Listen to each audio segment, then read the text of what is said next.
Whenever we talk about container orchestration, we always talk about Kubernetes, which is a very powerful container orchestration tool. Similarly, when we talk about cloud computing, we can always think of Microsoft Azure, which is one of the leading cloud service providers in the market.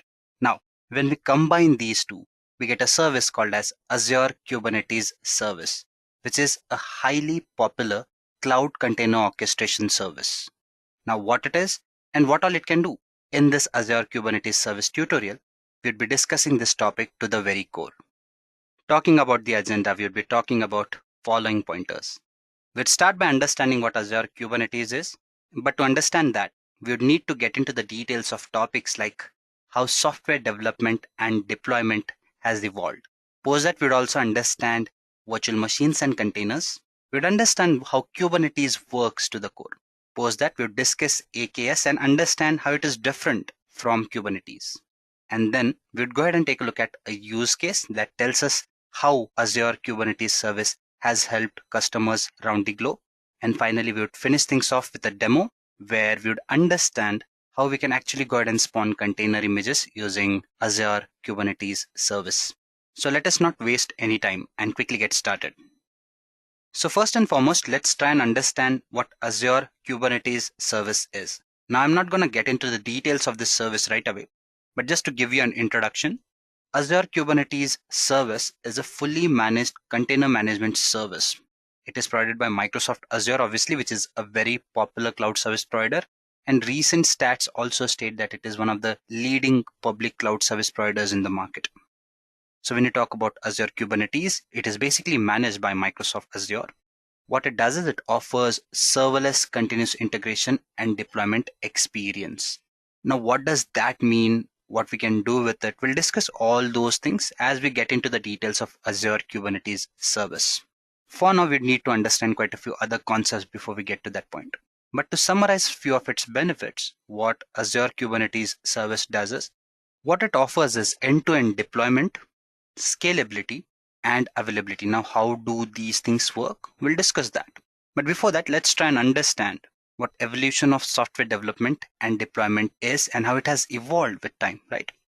So we all know how applications were built and how they've progressed with time, right? So if you talk about the popular ways in which software development and deployment has evolved, we all think of waterfall model, agile model, and DevOps, which is the current way in which we basically go ahead and deploy applications, right? Or basically not only develop, but also maintain, monitor, and deploy applications, right? So let's try and understand all of these one by one. Let's see how they evolve with time. So when you talk about waterfall model, agile model, or DevOps, they all have these three things, which basically sets them apart, right? The application architecture, be it their deployment or packaging. And finally, the application infrastructure that we can think of. Now, when you talk about the application architecture, the first one, that is your waterfall model, is known for its monolithic architectures, right? Something that we came away from. If you talk about current generation, we are more into the microservices model that is handled by a DevOps, right? So when you talk about waterfall, we had monolithic applications. That means everything was inside a single application. Your servers, right? Your applications, be it your management tools and stuff like that, everything was inside a single application. And these kind of architectures were called as monolithic architectures. Now, with time, we had agile model where we had multi-tier applications where some of your applications or some of the functionalities of your applications were handed over to some other domain or to some other tier, right? And hence we had multiple tiers. Say, for example, you would have your application tier in one place and you'd have your basically a database tier in other place, right? Something like that. And when you talk about DevOps, they took this functionality to a further classified, I would say, architecture where we had microservices or granular parts of your application that could function independently. Now, why do we need these kind of changes, right? Why did we not opt for monolithic applications? Now, when you talk about monolithic applications, these were bulky and these were very rigid, not easy to basically go ahead and modify. If you had to change the entire thing. When you talk about Agile, it gave you more flexibility. How? We had multi-tiers, right? So if one of the tiers is not functioning, right? So we could actually go ahead and work on that tier. and it would not affect the remaining functionality.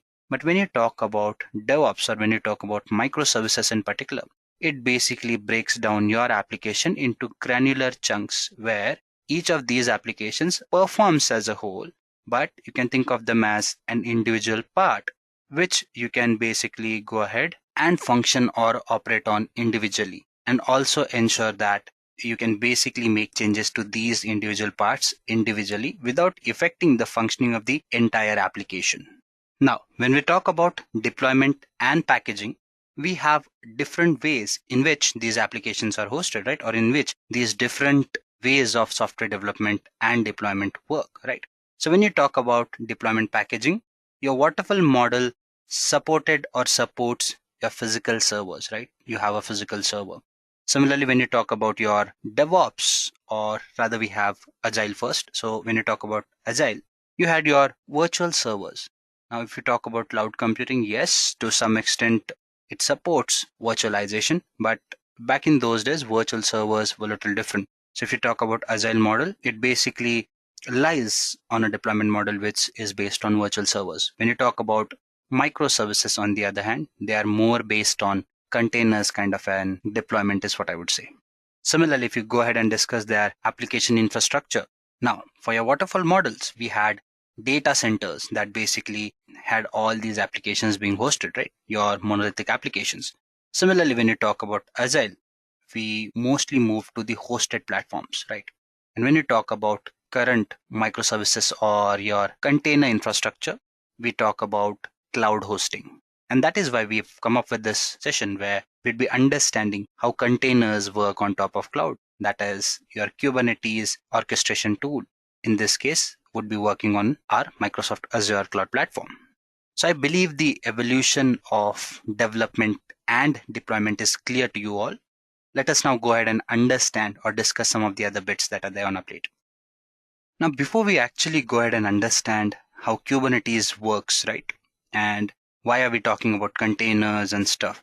We need to understand how containers are different from virtual machines, because virtual machines are something that people have been using and many of them have migrated to containers. Why? Because both of them, they have their benefits and reasons for these benefits. So let us try and understand how a container is different from a virtual machine. More than a comparison, it is just understanding how they're different from each other. Now, this image should give you an understanding as to how these two things are different. The one on the left hand side, you have your container, and on the right hand side, you have your virtual machine. Now, when you talk about virtual machine, what a virtual machine does is, on top of your server, it lets you host your guest operating systems. To give you an example, when you talk about a service, right, or if you talk about a cloud platform like Microsoft Azure, where you have Azure virtual machines, which again lets you spawn instances or virtual machines. Now, these virtual machines or instances can have different guest OSs. Say, for example, if you launch a virtual machine that basically has a guest OS of Linux, and there's another virtual machine that has a guest OS of your Windows, right? So we are talking about two different virtual machines or entities which function on the same server, but they have different operating systems. That means if I want an application to run in Windows, I can do that using my VM, that is Windows in nature. And similarly, if I want something to run on top of Linux, I can use the virtual machine that is Linux in nature, right? So that is what virtual machines offer you. Okay. But there's a catch here. When you talk about a virtual machine, you're talking about a server, right? On top of that server, you'd be having your host operating system on which you'd be running a hypervisor. Now, this is more of a middleware, okay? Or a service that supports all the applications that are there on top of it, including the operating system, the guest operating system that we are talking about. Now, here, the problem is, as you can see, the virtual machines that you see on the left-hand side, right? They'll have separate guest OSs, they'll have their bins, and then on top of that, they'll be having the applications that are running. Now, what is the disadvantage here? Here, what happens is, each time you have a virtual machine that is operating, we need to ensure that there's a guest OS there. So there's a dependency on this. And what this does is, it makes it difficult for you to basically break this virtual machine from the existing infrastructure or architecture and make it run somewhere else, right? because this is a complicated process. But when you talk about your containers, this is where the difference lies. Say, for example, I'll be having a Docker engine in this case, right? It can be anything. I mean, when you talk about Docker engine, it is a type of tool that provides you containers. Okay. So supports container spawning for you in simple words. There are other container tools as well. We are not here to discuss Docker, but Docker is one of the most popular container tools. That is why you see Docker here. So think of it as your container image, what you see there in the left hand side. So you can see that there's a server host, you have your hypervisor, you have your guest OS. So guest OS here is common, right? So when you have a guest OS here, what that means is all the containers that would be running on top of it would be running on the same guest OS.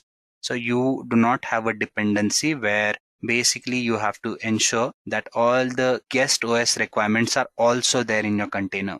So your container is more independent of the operating system, right? The only concern here though is in case of containers, you have to ensure that if you have one hypervisor or one Docker engine that is running for you, right? In that Docker engine where there's a single guest OS, in that case, you'll be running all your containers that are supported by that guest OS, right? Now, if my guest OS is Windows, I cannot expect myself to run Linux containers there. I'm just giving you an example, okay? So there's a drawback there. But the benefit here is, right, since your applications, your bins and your library files are independent, you can package them in a container and move them across easily. So you can run it on other Docker engines as well to support your claim. What that does is, since you have this freedom here where you're not dependent on your guest OS, right, or you do not have a guest OS inside your container, you get certain benefits. It makes your containers faster, okay, makes them reliable, and at the same time makes them efficient. So that is what basically containers are, and that is how they're different from virtual machines. So I hope by now the point here is clear to you all, as in how do these things function. Okay, let us now go ahead and understand the other bits.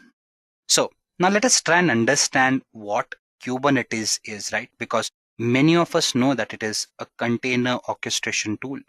We always try to compare it with Docker, which may not be the rightest things to do or the best things to do rather.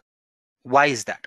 Let's try and understand that, as in what is Kubernetes, why do we need it, and is it same as Docker or not? Okay. Now, here are few things that would tell us why do we need Kubernetes and how it is different from Docker is something that I would discuss in this bit itself. Now, when you talk about Kubernetes, it is used for container communication. Now, this is where it is different from Docker. When you talk about Docker, it is something that lets you basically set up containers and work with containers. Okay. When you talk about Kubernetes, it is something that lets you manage these containers, be it your Docker containers or be it other kind of containers as well. So that is what Kubernetes does for you.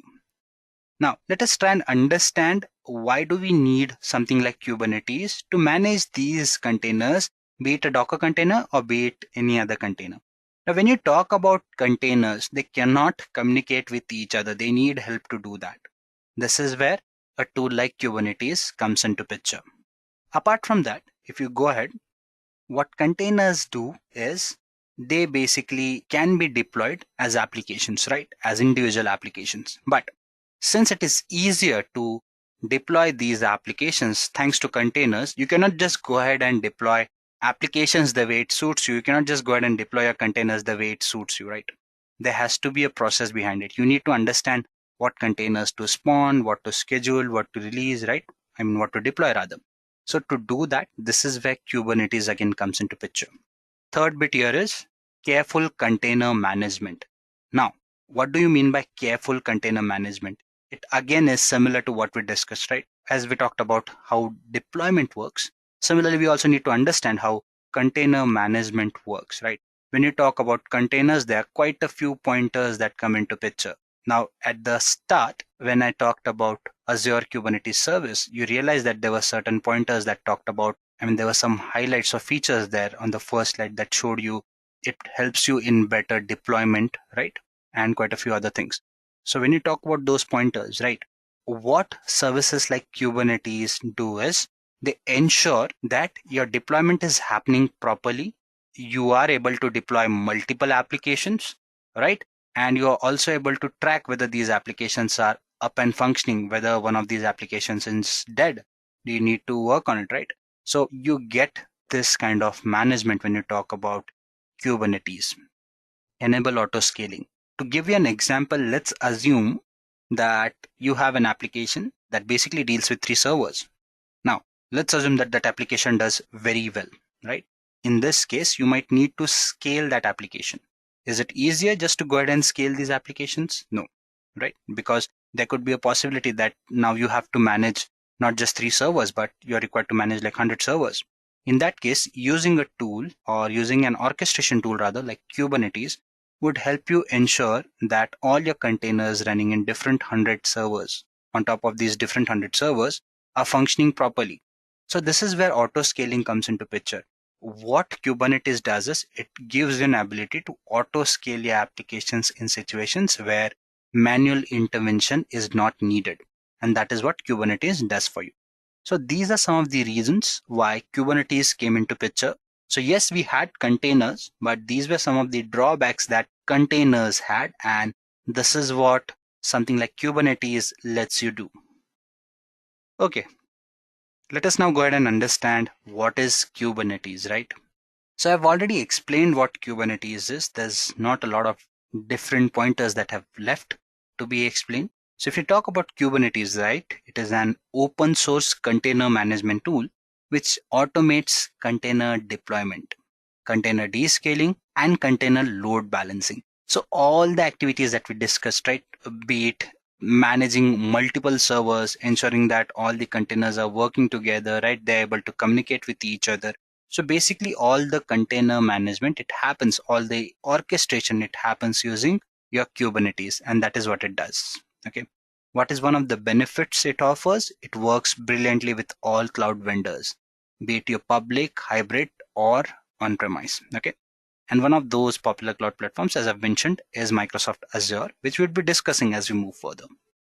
So what do you need to know more about Kubernetes? Now, these are some of the facts, right? I mean, some of the things that might intrigue you. I'm not very sure about that. But if you talk about Kubernetes, it was developed by Google. Okay. So Google, as we know, brings in a big customer base, a big audience, right? A big community to discuss. And that is why this in itself is a big thing. Why? Because when you talk about something like Kubernetes, it is going to have a huge community. And that would mean that there's huge support, huge documentation for you to work with. It was developed using a programming language called as Golang, and it entirely was built using it. Apart from that, to summarize what Kubernetes is, you can think of it as a number of containers that can be put into one logical unit so that you can simplify the process of managing these containers and how they work. Okay. So this is what Kubernetes is in a nutshell. Let's try and understand how the architecture of Kubernetes works and what are the components that you should know about Kubernetes. So this is what the basic architecture of Kubernetes looks like. Okay. So you have your APIs, you have your Kubernetes master, you have your image registry, then you have your nodes, which basically are nothing but your applications. So let's try and understand these one by one, as in how do these function. Okay.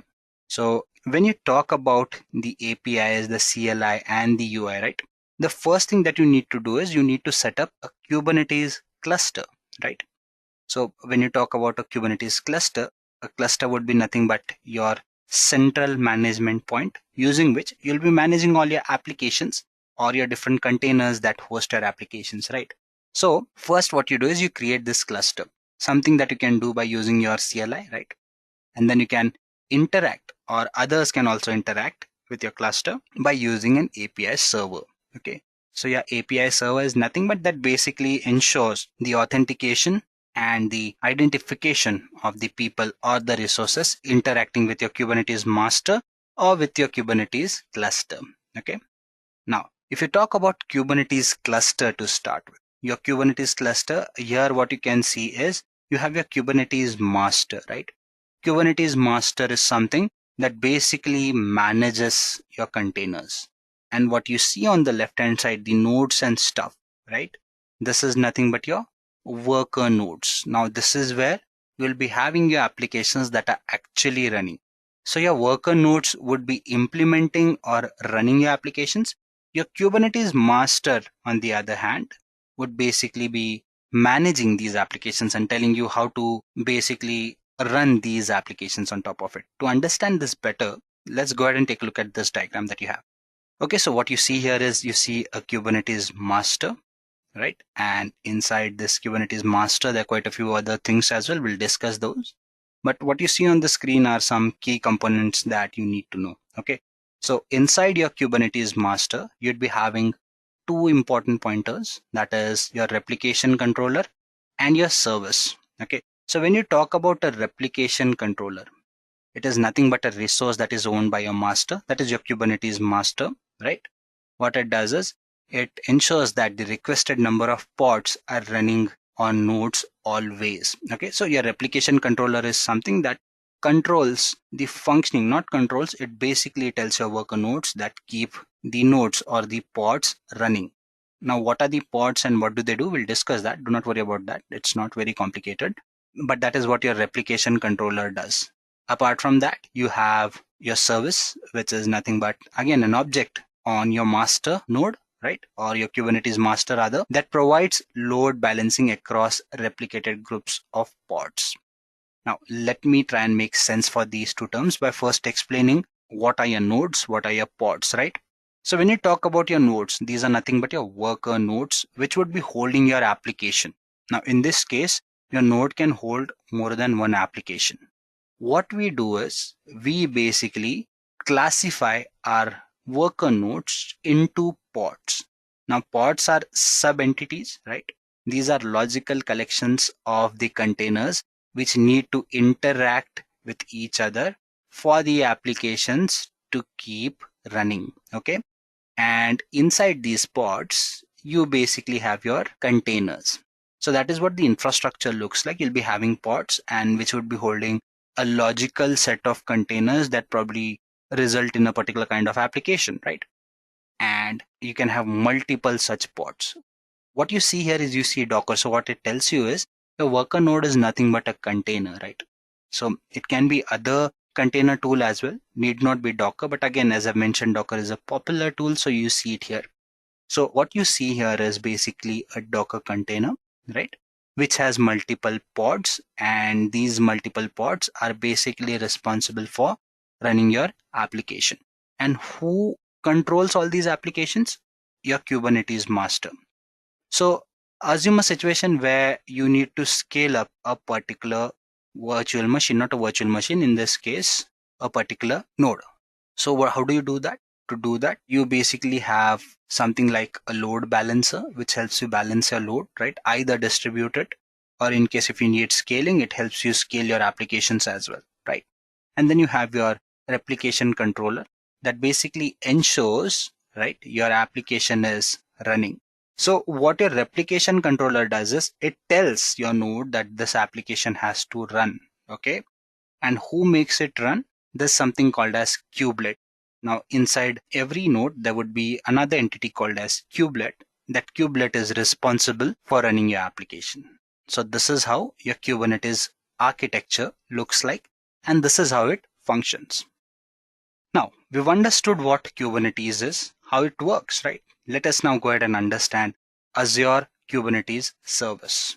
Now, to give you a brief about Azure Kubernetes Service, as I've already mentioned, it is a Kubernetes service that is hosted on the Azure Cloud Platform. Okay, so let me just go back to the slide one and explain that again so that we can go ahead and understand how working of Azure Kubernetes happens. So we've already seen this slide, right? What is Azure Kubernetes Service, but now it would make a lot more sense for you. Okay, so what can happen or what Azure Kubernetes Service offers to you. Now, if you talk about Azure to start with, it is a popular cloud service provider. What that means is with Azure Kubernetes or with Microsoft Azure, you can basically have various services that help you in software development, planning, management, right? Be it your administrative practices, development practices, or architectural practices related to a software. All these things can be hosted on a public server in this case, which again can be your Microsoft Azure Cloud. Now, what it does is it basically gives you all the services that are needed to carry out all the actions that I just mentioned, where you can rent these resources or follow a pay-as-you-go model and use these services to benefit your requirement. Okay. Now, when you talk about a platform like Microsoft Azure, which again is a cloud platform, as I've just mentioned, the possibility of dealing with applications are plenty, or the possibilities rather are plenty. So you can do so many things. So what that does is that gives developers or application owners options to work with these applications in numerous ways. Okay. It simplifies their complications, right? Since if you're talking about a platform like Microsoft Azure, it helps you basically orchestrate quite a lot of activities, be it managing your servers, infrastructure, right? Be it basically load balancing, be it auto scaling, all these things can be controlled by using the cloud platform. So what that does is that gives developers this added benefit, okay, or the application owners this added benefit.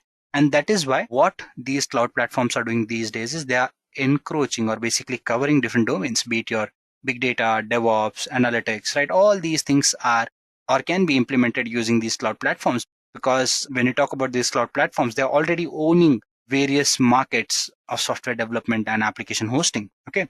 So that is why having something like Kubernetes work on top of Azure is a benefit. Why? Because some of the complications that you'd find difficult to implement using Kubernetes can be controlled by using Microsoft Azure. And that is why you have these added benefits, be it your end-to-end deployment, be it your availability or scalability.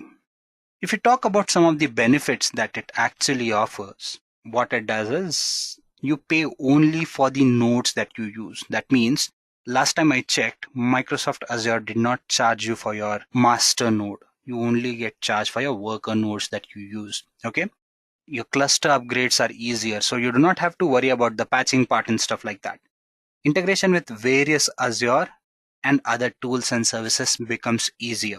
Not just that, what you can also do is you can actually go ahead and enforce various rules that are under Azure policy across multiple clusters to have uniformity if you need to, right?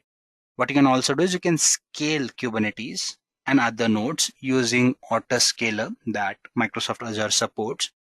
And you can even expand your scale even greater by scheduling your containers on Azure containers.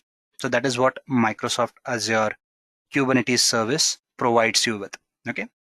Let us now move further in this Azure Kubernetes Service tutorial video, and let's try and understand some of the other important pointers, like how does the architecture of Azure Kubernetes Services works. Okay, to understand the working of AKS or Azure Kubernetes Service, right? You can see this diagram on the screen. It's a fairly simple diagram and it tells you what Azure Kubernetes Service does. Okay, so we've already seen how Azure Kubernetes architecture works, right? I mean, we know what all components it has and stuff like that. This is a more detailed view. So what you'll have is you'll have again a Kubernetes master node or cluster is what you can call it. Okay, so in this master node, the functionality would be same. It would be controlling how the deployment and how the management of your containers work. So basically, Azure will manage your master node. It will basically help you control quite a few activities that are there. As a customer, you'd be managing the applications only. There too, you'd have support from Microsoft Azure. How we would understand that? Now, if you talk about the control plane, what you have here is you have your API server. Now, when you talk about your API server, what it does is it basically tells you how the underlying Kubernetes APIs are exposed. Okay. What this component basically does is it provides the interaction for your management tools, be it your Kubectl or the Kubernetes dashboard. Similarly, you have your etcd. Now, etcd basically what it does is it maintains the state of your Kubernetes. When I say the state of Kubernetes, I'm talking about the Kubernetes cluster, and basically it helps you control all the configuration that is there. This thing is highly available and it is key value based in nature. Okay. What you also have here is basically you have a scheduler. What a scheduler does is it lets you create and scale your applications to basically determine which nodes can run on what workload and stuff like that. Okay. And finally, you have your controller manager. Now, this is an important bit again. What it does is it controls or oversees a number of smaller controllers, whether they're performing their actions or not. And what it also helps you in doing is replicating the pods that you have and handling your nodal operations as well. So this is what your control plane does, and it is basically managed by your Azure. Now, what is the benefit of having Azure manage it, right? Since Azure is managing it, you do not have to worry about the configuration part, setting up part, right? Your cluster node is basically set up by Microsoft Azure, and that is what it simplifies. Then the other bit is your customer managed bit, be it your kubelet, right? Kube proxy, your container, and container runtime. To understand this better, I think this diagram should draw a clearer or a better picture for you. Okay. So basically, when you talk about your customer part, now there are quite a few things that you need to know. I've mentioned kubelet, which basically lets you run your pods, right? Your pods are run by your kubelet. That is what your kubelet does. Okay. There are other things as well that you need to know here. You have your Azure Virtual Network Interface. Now, it is something that takes care of all the interface requirements that you might otherwise have. Okay. And similarly, you have your kube proxy, right? Kube proxy again works together with your virtual network interface, right? Or basically your Azure virtual network and tells you what needs to be done. Okay. Now, all these things, they reside on a virtual machine again. So we've discussed all the differences and benefits of it. So what Azure does is it basically launches a virtual machine for you, on top of which your containers would reside. Okay. So when you talk about these containers again, these are nothing but your applications that are running for you. Okay. And these are the services that would help you actually implement or control all these applications that are there. You can actually go ahead and scale up your virtual machines to meet the requirements of your application in different ways. So this is how the working of AKS is. I mean, this is how the master node works, and this is how your basically customer node or your worker nodes work when you talk about AKS. We'll see these as we get into the demo part. But before that, let's go ahead and understand a use case or see a use case as to how vehicle safety with AKS is supported. Now, when we say vehicle safety, we are talking about a use case that was set forth by Bosch. Okay. Bosch, as we all know, is a very popular company which has numerous thousands of employees working across the globe for meeting different technological needs of the world. Okay. In this particular use case, what they thought of was the amount of accidents that happen due to wrong way driving. Okay. And what they thought was, could we find a solution that could basically help us overcome this bit of problem? Okay. So what were the problems that they were facing, right? When you talk about wrong way driving problems, right? What are the issues that we face? Okay. Because of wrong way driving, there could be a lot of accidents, unplanned casualties and stuff like that. But if I am to avoid wrong way driving using technology, it's a very tedious task. The reason for that is what I can try and do here is I can basically set up an application that notifies me of wrong way driving, right? But then for that to happen, I have to have a lot of data that is in real time. And when I'm driving, my only way of fetching data is by using cell phones and GPS, right? But then again, there are problems with these things. When you talk about cell phones, they basically function very well in a radius of 5 meters distance when you talk about their operational radius rather, or their limitations when you talk about range on exchanging this data. Okay. So you can transfer data to a larger audiences. We see that through WhatsApp and stuff. But if you talk about GPS kind of data, we are talking about multiple points or multiple data that we are dealing with. And to deal with them parallelly can be a difficult task. So because of that, Bosch felt was that this was an impossible task to deal with. Why? In order to get the last piece of information out of the noisy sensor data can be a problem. And in order to develop a highly scalable and ultra flexible service to process this data in real time can also be a tedious task. What they also figured out was to solve this problem, they needed this data in real time and in very short duration. If we could do that, we could actually go ahead and save accidents and we could save these wrong way driving incidents. And that is why they decided to work with Microsoft Azure, which was their already supporting partner.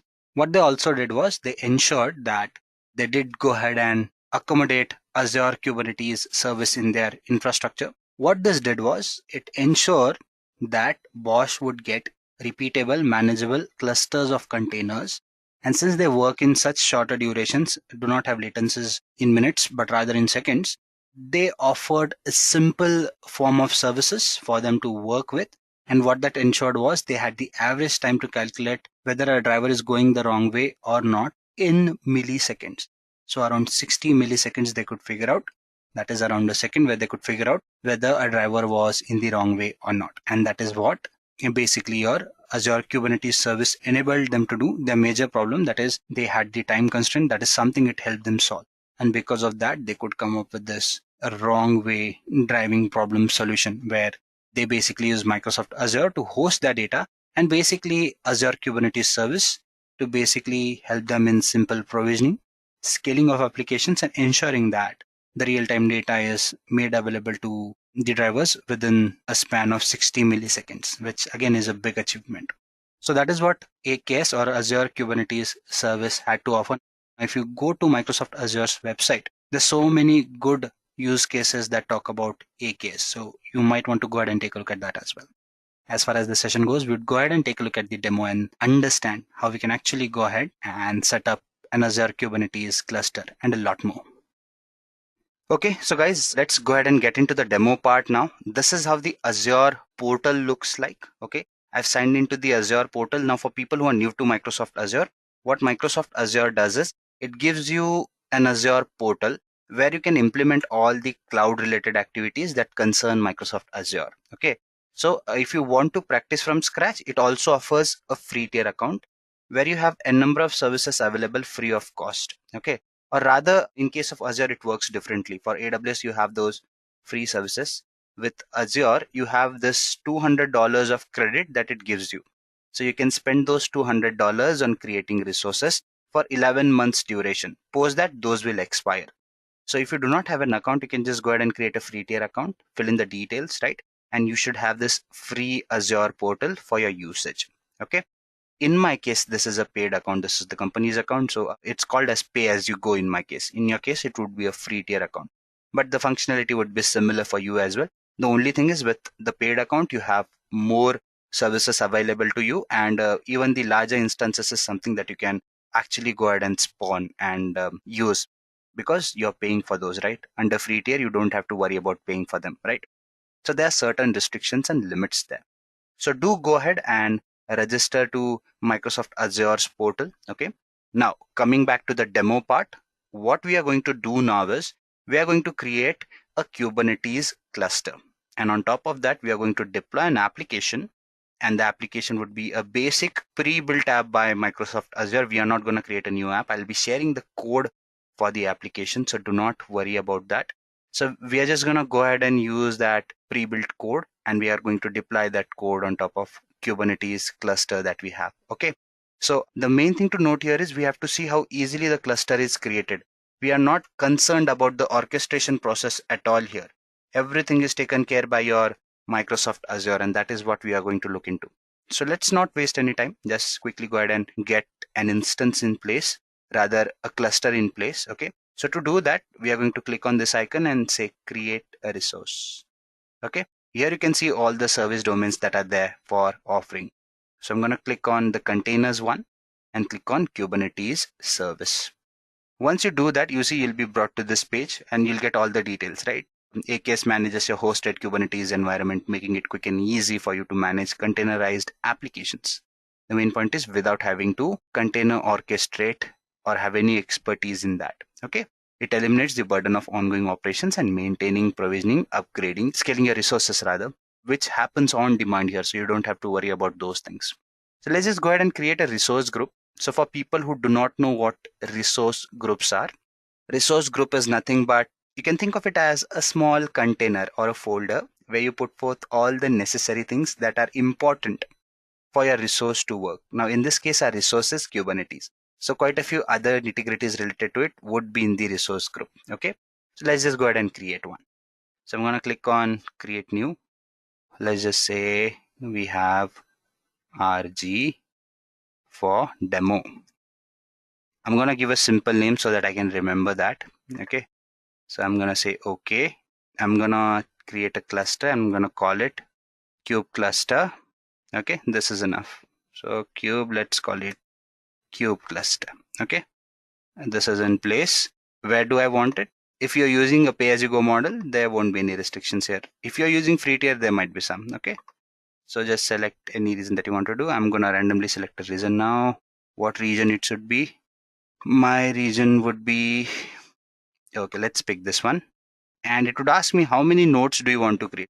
Let's create one simple demo. We do not need more nodes. Okay, we've discussed what nodes are, right? So that is what we are doing. We are creating a node here where our application would run basically. So I'm gonna say review, or let's just go ahead and see if we have all the settings. Node pools, authentication, you have two options, whether you want your server or rather your cloud platform to manage your identity pools and basically create resources accordingly. You can do that, or you can select a service principal, which is an older way to do it, where you use an Azure Active Directory to do that. So there's no rule here. You can go for this one as well. I'm just going to do this just because I've thought of showing it to you. I selected that. It does not hold a lot of impact on our demo. Okay, just gonna say create and review. Okay, so for creating this thing, now it will review all the requirements. If the requirements are in place, what it will do is it will just go ahead and create your cluster and put everything in place. Okay, so it says, do you want to create it now? I'll say yes, create. Okay, let's just refresh and see whether our application is done. It's still deploying.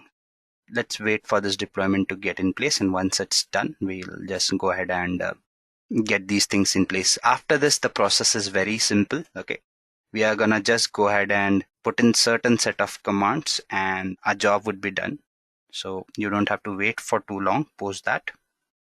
Okay, let's just refresh it again and see whether it's in place. Normally it takes a couple of minutes, so could take longer, right? But it's a very easy deployment process. So let me give you an idea as in what happens when you say that the deployment is happening. So first, your Kubernetes will actually go ahead and launch a Linux instance to start. Okay. So once the Linux instance is in place, that is when we'll actually go ahead and put forth all our resources on top of it. In that Linux instance, we'll set up a cluster, right? All the nitty-gritties that we need, and on top of that cluster, our application would start working. Here in this case, it would probably set up a cache, could be a Redis as well. We'll have to go ahead and look into it, whether it's that one. Okay. And then accordingly, we can go ahead and implement everything on top of that. But we don't have to get into the complications of things. It's a fairly simple process for us. Okay. Okay, let's just go ahead and refresh it once more.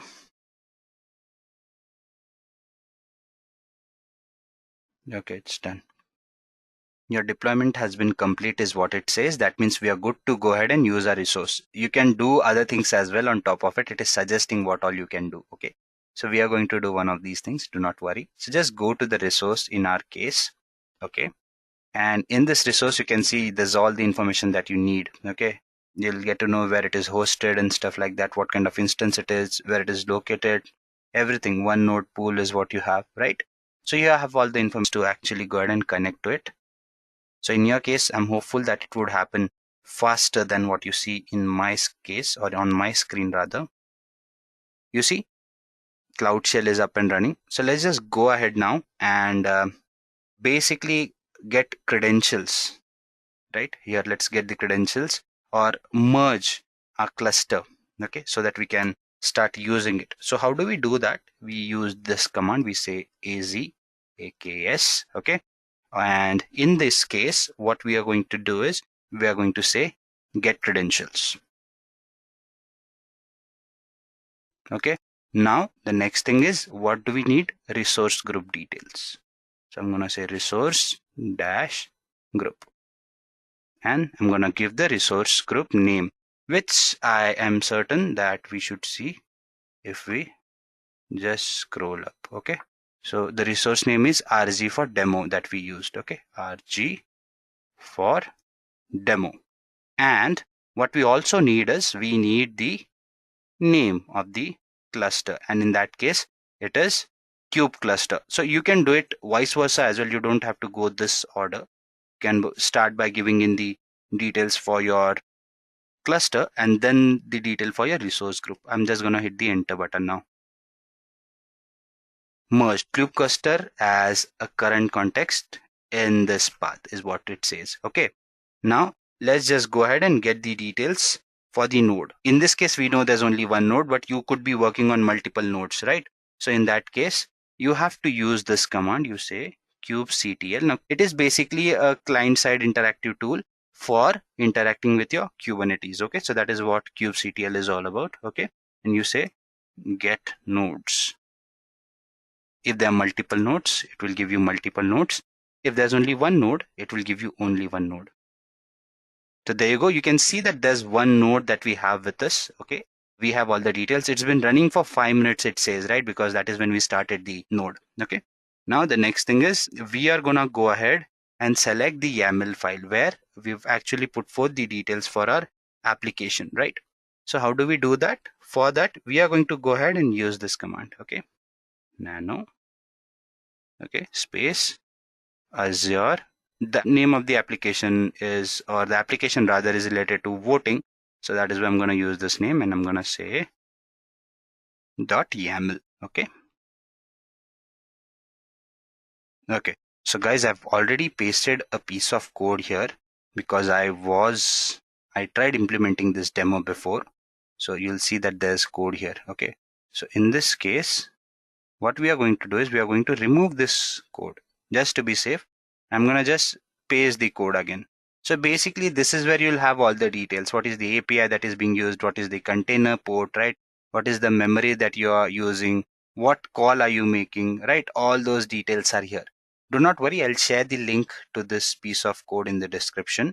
If not, you can just look for Azure demos or getting started with Azure on your browser and you'll find this piece of code. It's available everywhere. You'll get this code on GitHub as well. I do not own this code, so I will not take any right in saying that this is something that I've created. It is a code that has been used and it is somebody else's work. Okay. So you may check out online the details. I'll also pass in the details in the description. Okay. So everything is removed now. I'm just going to go ahead and paste my piece of code here. Okay. I'm going to say paste, and all the same code is again here with us. Okay. Now, how do I go ahead with it? In this case, I'm going to say justify, cut, uncut. Do I want to replace? I'm just going to say exit for now. So it's Control X in my case. And I'm going to say no, we'll discard the changes. So we'll say yes. So Y. That means it will save my code. Okay. I'm going to hit enter now. So it will take me back to my cluster. Okay. The next step is now what we are going to do is we are going to go ahead and call out this YAML file. Okay. So once we do that, this is how we are going to do it. We're going to say kubectl again. Okay.